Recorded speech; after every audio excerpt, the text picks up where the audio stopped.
base, hopefully obeying the laws of the land, which allow them and I to interact safely with each other and at a distance. Well, you just saw that doesn't always happen. People take calls. They take bad calls every day.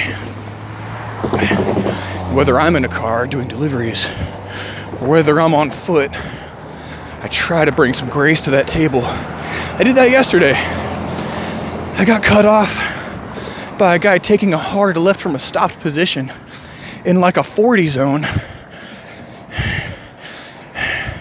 If I hadn't adjusted my speed rapidly, I would have hit that guy. I thought a lot about that guy, what was happening in his brain, where he might be if I didn't have the tools to bring to the table that I did, including patience, including functional resources like sight,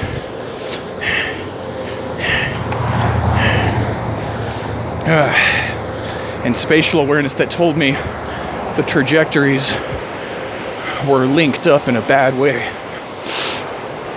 Somebody else, or me in 50 years when I slow down a little, if I do, which seems likely, me being a person, but that person in that same situation might have hit that car, or might have swerved and hit a second car, or swerved 2 or 3 lanes over, hit the sidewalk on the right where somebody else who might not be me right now the way that I am, walking or strolling or whatever, things could have really fallen apart.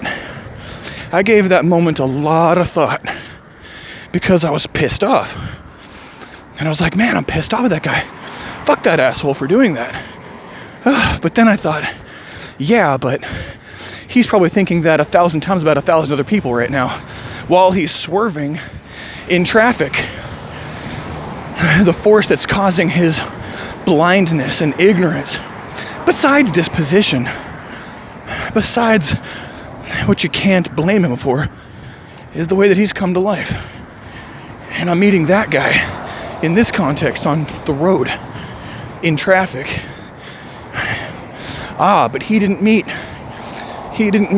Granny Sue crocheting on the wheel, behind the wheel, while the radio's on, while she's had 3 Red Bulls, while her 2 babysitting charges are screaming in child, whatever they are, child seats, baby seats, while a dog is out the window halfway. Granny Sue, that we just spoke of, meets that guy in that intersection doing what he did instead of that guy meeting me, and things worked out a lot. I mean, in that image, things work out a lot differently.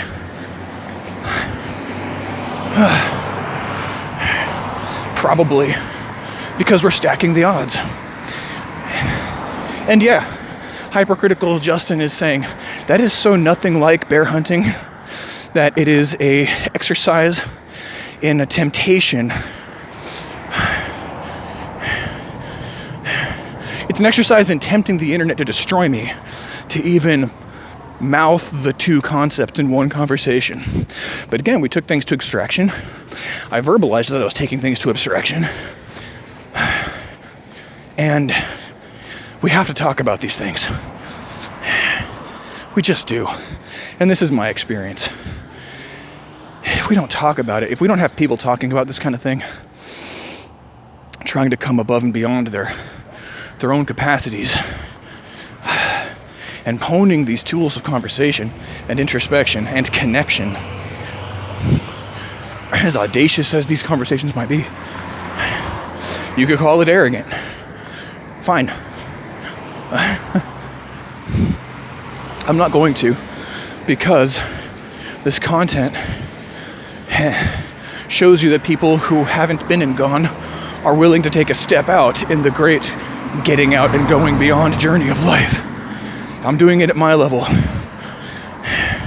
where there's a little danger, but there's also a lot of room for expansion. Your world might be far more dangerous and far more open to experiences that are going to round you out and make you more robust And then, at that point, make you far more able to go above and beyond. Because your lattice work, your foundation is so much more tested than mine.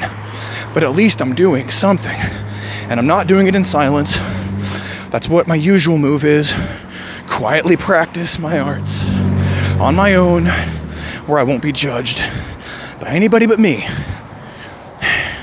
I project a lot of judgment. I have a weird suspicion right now that I'm not as judgmental as I hypercritically, meta-analyze myself to have.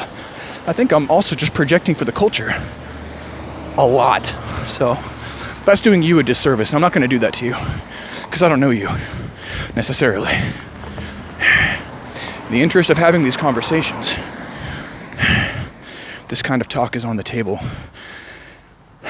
Bears and runs. It's worthy material for a fine meal. And we're sharing that meal by the fire. Just like whatever that was 10 episodes ago. While we get ready for the next pull.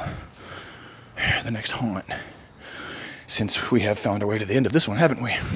And no one's here and nothing's happening. All the hubbub and commotion in the house are momentarily smooth. It was that way when I left, it's that way now. I'm gonna go pet the cats inside and get ready for shaving and hydrating and showering and getting ready for an amazing shift delivering food to people, at the end of which I'm probably gonna do what I did 2 days ago. Come back in, sweaty and exhausted, and work out before bed. It really suited me when I did that last time. Felt like I was a tough brute man. A tougher brooder man might have awoken before the sun and had it out of the way before that. And that's totally fine. Maybe that's me someday, I don't know. But again, I don't want to do anybody the disservice of assuming and comparing and contrasting unduly. That's somebody else's job. I'm firing myself from that job. I just want to share really good stuff. So if you're here for it, I'll keep talking. Actually, no one else needs to be here for this. If I'm here listening, then I'll keep talking, whether on a podcast or in a video journal that I don't publish, or simply in the musings at the back of my head. Or paper journals or whatever. I have a lot of paper journals right now. And summer is definitely heating up. I need to find myself a nice no burn day. And burn those fuckers. Actually, I was thinking about doing a different thing as well. Perhaps soaking and mulching the journals. Maybe that's a good way of doing it. And then letting them dry out and then recycling them. Thought about that. That was always the plan. Not for the last generation of journals, this last 2 years, 3 years. I need to review them all first, though. I really haven't done that. I can't even find them all. I've probably already thrown some of them away. That's okay. That's okay. It's all right moves now, buddy.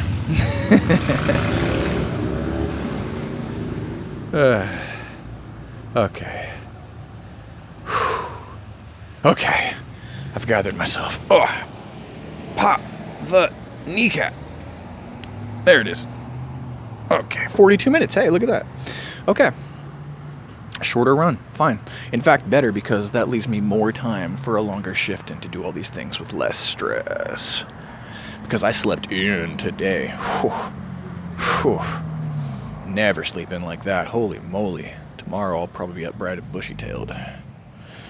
Early. But anyway. For the first time in a while, maybe for the last time in a while, we take 3 breaths together. Oh yeah, I can first. There we are. Okay, ready for it? Let's go.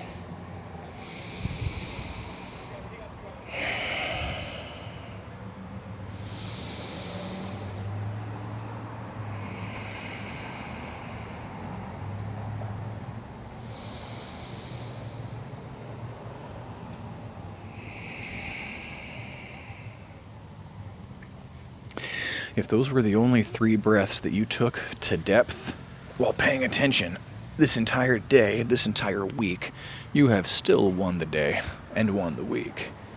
I want you to celebrate that. Homework, celebrate that. I don't really want for anything. I've already done what I wanted. Anybody listening who is riding along, please celebrate the running. Please celebrate the riding. Please celebrate the tasks and the being on top of it and the little moments. Yeah, because I'm set. I'm hoping my audience is set too, or is aware of how set they are, instead of dreaming the dream of, oh my God, worry about 1,000 things, even though everything is basically all right. Unless it's not, in which case I wish you the best. Actually, I wish you the best anyway. Why not?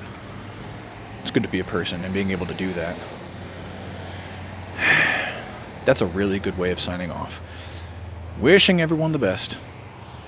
Have a goodbye.